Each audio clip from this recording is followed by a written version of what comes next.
2023, Fachi Béton ou rien.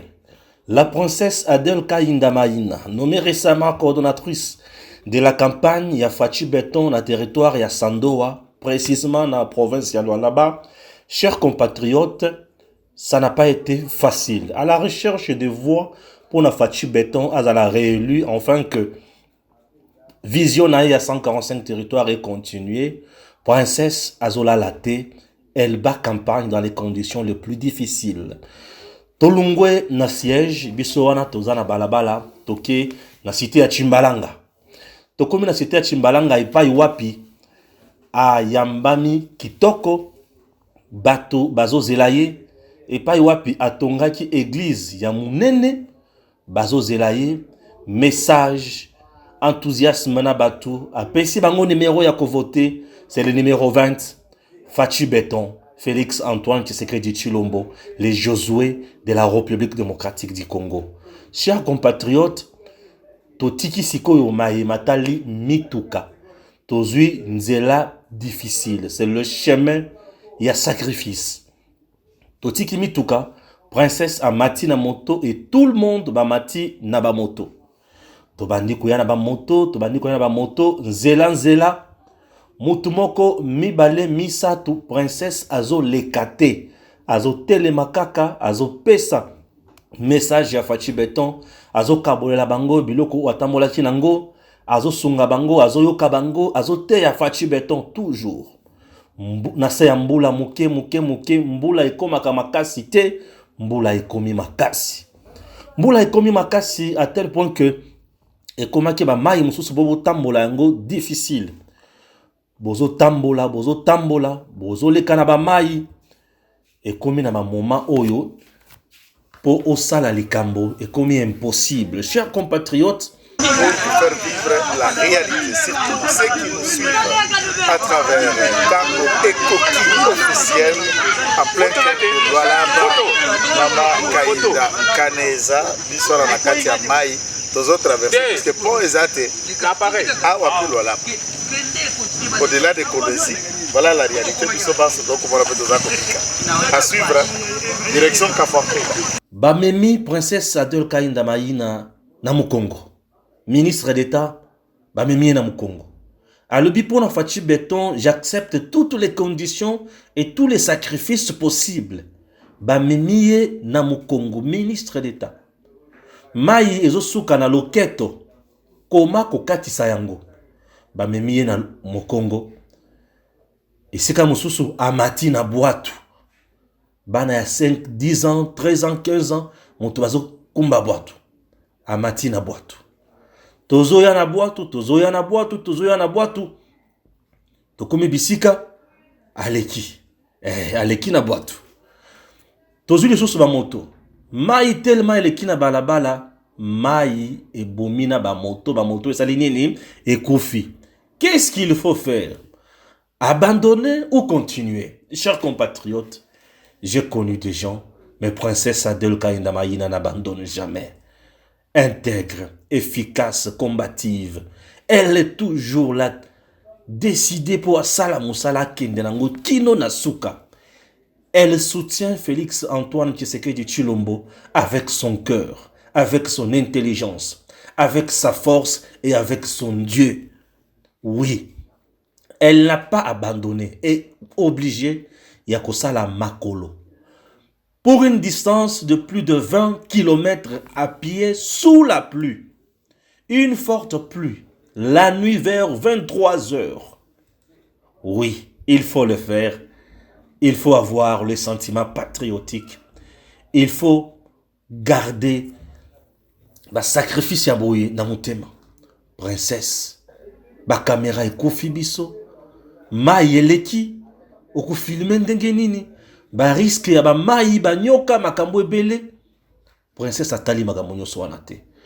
Et elle accorde son interview na équipe oyo totambola kinaye bolanda Maya Lobby. Nous sommes sur le tronçon Sapindi Sakungundu. Nous allons à Kakumba sous la pluie. Nous sommes toute la délégation et ceux qui sont derrière nous. Nous venons de braver la pluie pour dire que le vent décembre 2023. Il n'y a qu'un seul numéro. Fachi Béton ou bien le numéro 20. Parce que sa victoire est déjà certaine, sa réussite est là. On n'a pas dit la pluie ou pas. Voilà toute la population vient m'accueillir sous la pluie. Vous l'avez vu. Ici on a traversé par pirogue et nous continuons parce qu'il y a les motos qui sont en train de nous suivre. On va tendre au village qui est à moins de 1000 mètres pour atteindre le moto. Mais ici, nous nous disons, le 20 décembre 2023, Fachi Béton revient, c'est le 20 août qui est le chiffre de la victoire.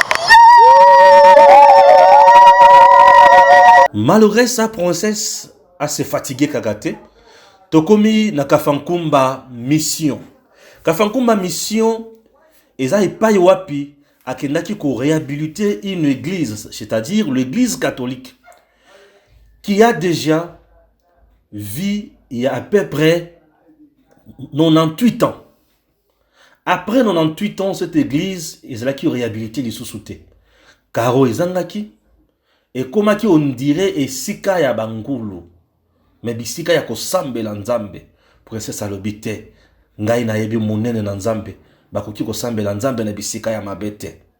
Chers Congolais, abongisi Karo n'église oyo.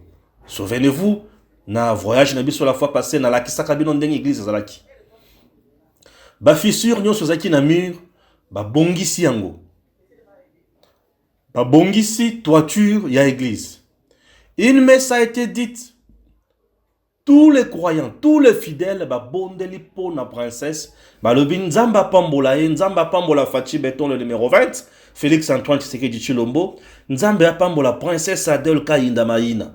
Nambwende numéro 19 pour na Sandoa, nzambe asungaye, asalisaye, a pambola tina 4e génération naye, pour être aouti musika, aye ko kanisela biso awa. Ba fidèle ba leli pa ya nzambe.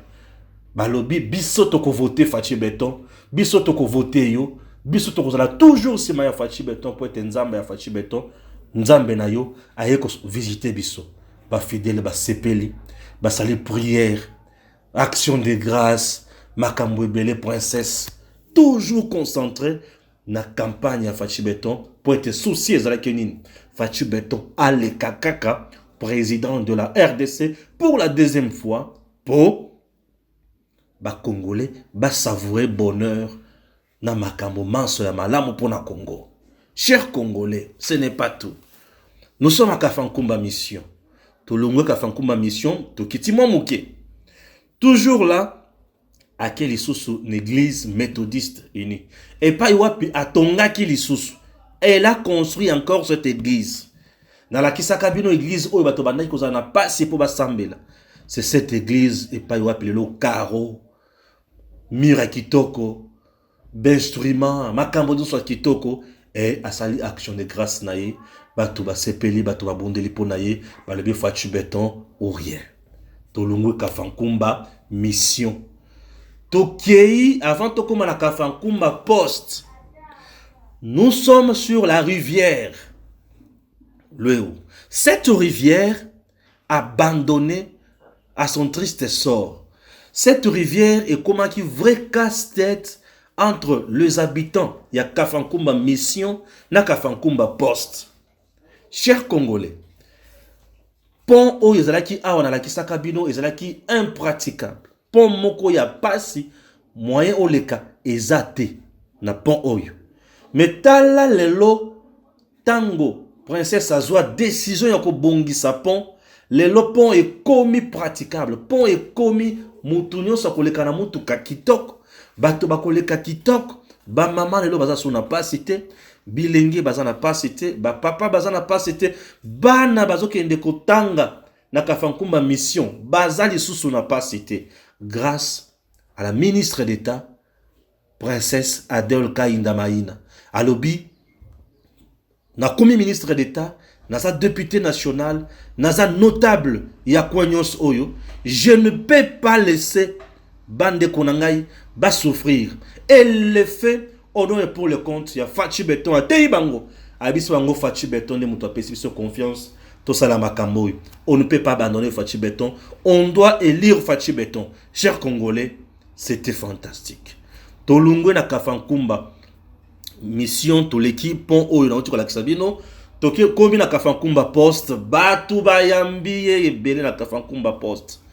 Plein ya kosakanate. Batu ne sengo, batu ko bina, batu ko yembela ye. Atei bango bekaka message moko, sango moko ya malamu. Félix Antoine Tshisekedi Tshilombo, le numéro 20, le candidat gagnant. Les Josué de la République démocratique du Congo. Bopo naye massivement. Batu bandimi balobi toko pona papa Félix Antoine Tshisekedi Tshilombo. Moto oyaye kosunga Congo, kosalisa Congo. Aleki wana alobi akokende kosilisa parcours na ye na nzela ya Kafankumba na Kafankumba lac. Oui, princesse akomaka na Kafankumba lac te akomi princesse Adèle Kainda Maïna na Mbwende akomi batu baye batu basepeli batu bamoni atei bango sango beka kamoko Félix Antoine Tshisekedi Tshilombo, les Josué de la République Fachi Béton, numéro 20. Bopo na ye azali mwana mboka aye pona kosunga biso ba Congolais. Chers Congolais, nous avons une dame de fer. La princesse Adèle Kainda Maïna n'abandonne jamais. Elle est toujours là, toujours au service du peuple congolais. Elle ne recule jamais. Elle ne connaît pas la trahison. Lorsqu'elle s'engage dans un combat, c'est jusqu'au bout. Fachi Béton ou rien. Princesse Adèle Kainda Maïna n'a pas d'agenda caché. Elle se Fachi Béton ou rien avec plusieurs sacrifices.